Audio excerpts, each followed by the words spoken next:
In 7 erano stati denunciati per la rissa scatenata lo scorso 6 ottobre in piazza Giorgione. Oggi, con un provvedimento emesso dal questore di Treviso, gli stessi sono destinatari di altrettanti Daspo Willy. La misura, introdotta dal legislatore a seguito del brutale omicidio di Willy Monteiro Duarte e che prevede di allontanare da specifici luoghi persone che in questi si sono macchiate di gravi reati. Quella sera la rissa fu scatenata da apprezzamenti insistenti rivolti a due sorelle sedute con gli amici al bar Il Grappolo d'Oro. In un attimo si venne alle mani, a difendere le ragazze arrivò anche il padre, che finì all'ospedale. In pochi minuti in piazza Giorgione si scatenò il putiferio, diversi clienti di locali vicini si aggiunsero, così come presero parte alla rissa decine di ragazzi richiamati dalle grida.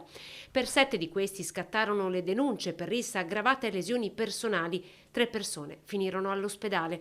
Il tempestivo intervento dei carabinieri e la visione delle immagini delle telecamere di videosorveglianza consentì di identificare subito i 7 responsabili. A questi, per 3 anni, ora sarà vietato l'accesso a tutti i bar ed esercizi di piazza Giorgione.